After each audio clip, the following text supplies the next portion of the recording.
Il était une fois 3 jeunes petits cochons que nous connaissons fort bien. Et oui, ce sont bien les héros du conte des 3 petits cochons.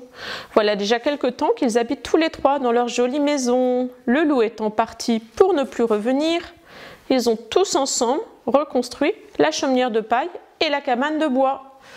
Un soir, après une belle journée d'automne, ils partirent se coucher. Et qu'arriva-t-il cette nuit-là? Un autre loup apparut.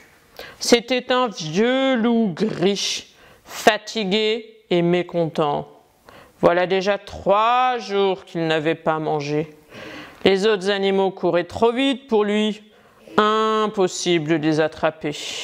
Quand il vit les 3 petites maisons de nos amis, le loup respira pour savoir qui c'était. Quand il sentit l'odeur du petit cochon, l'eau lui vint à la bouche. Des petits cochons, c'est quand même plus facile à attraper, plus tendre que des sangliers. Il trouva d'abord la petite chaumière de paille. Le loup frappa à la porte. Une voix ensoleillée lui répondit. « Qui est là ?»« C'est moi, le loup. Ouvre !» Le petit cochon se dit « Oh non, pas encore !» regrettant presque de ne pas être resté bien à l'abri dans la maison de briques de son frère. Bon, il connaissait déjà la suite, alors se préparant à sortir bien vite, il cria « Non, non, monsieur le loup, je ne vous ouvrirai pas !» Le loup affamé lui dit « Si tu ne m'ouvres pas tout de suite, je vais souffler et ta maison s'envolera. » Alors le loup souffla très fort et la chaumière s'envola. Et le petit cochon courut à toutes jambes chez son frère dans sa cabane de bois.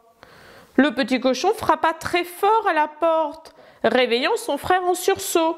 Dès que la porte fut ouverte, il attrapa son frère par la manche. Ils coururent tout de suite chez leur frère dans la maison de briques, où ils se mirent à l'abri.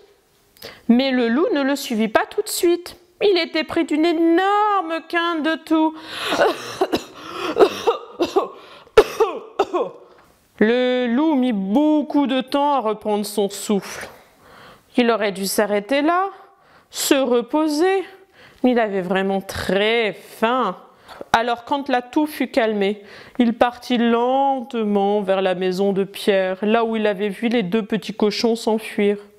Il frappa à la porte et sans attendre la réponse, tonna « Si vous ne m'ouvrez pas tout de suite, je vais souffler et votre maison s'écroulera. » Alors le loup souffla très fort, mais la maison ne trembla même pas. Mais le loup, lui, trembla beaucoup, toussant à nouveau très fort.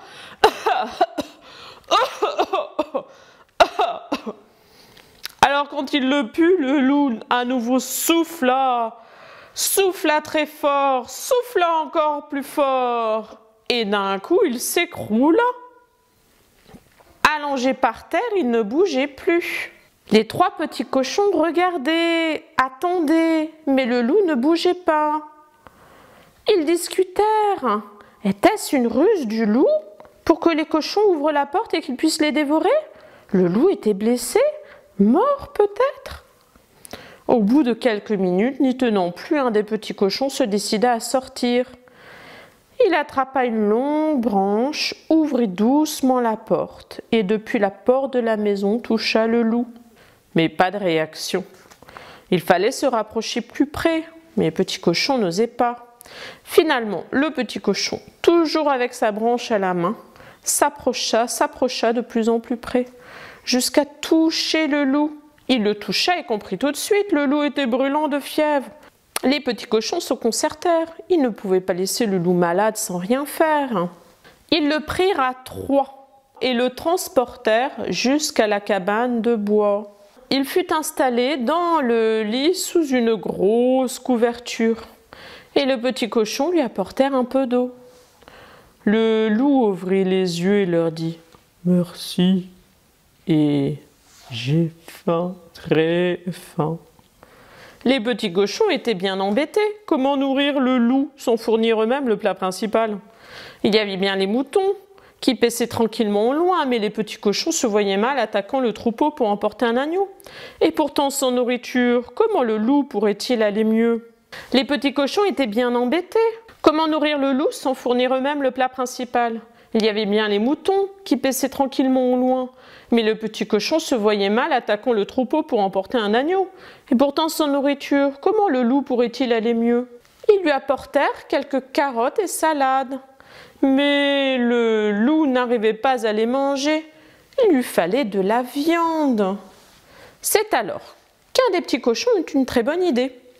Il ne voulut rien dire à ses frères et partit pour la ville à toute vitesse. Il revint quelques heures plus tard et apporta ce qu'il avait acheté au loup. Le loup n'y regarda pas trop.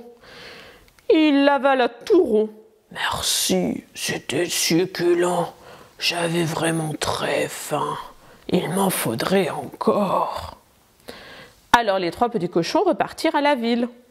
Ils achetèrent de grosses quantités de ce repas favori du loup. Après plusieurs jours de ce régime, le loup se sentit beaucoup mieux. Plus de fièvre, des forces qui revenaient et la toux qui se calmait. « Merci, ça va rudement mieux. » Mais les petits cochons, eux, allaient de moins en moins bien. Pas qu'ils étaient malades, non, mais plutôt qu'ils craignaient un loup qui avait repris des forces. Ils finirent par lui demander « Monsieur le loup, nous vous avons soigné, nous vous avons nourri. Promettez-vous de ne pas chercher à nous manger maintenant que vous allez mieux ?» « Promis, » répondit le loup. « Mais justement, c'est quoi cette nourriture bizarre mais rudement bonne que vous m'avez servie? Vous avez chassé quel animal? » « Ce sont des steaks, » répondit l'un. Des steaks de soja, répondit l'autre.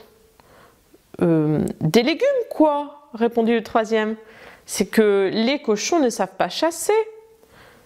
Le loup resta sans voix.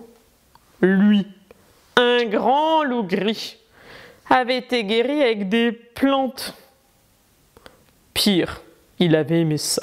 Peu après, le loup remis sur pied et plus du tout affamé grâce au steak de soja, prit congé des trois petits cochons. Les remerciant bien fort pour tous leurs soins et promettant de ne jamais plus essayer de les croquer. Le loup partit au loin. Il vécut encore longtemps. Mais l'histoire ne nous dit pas si le loup resta chasseur ou devint végétarien.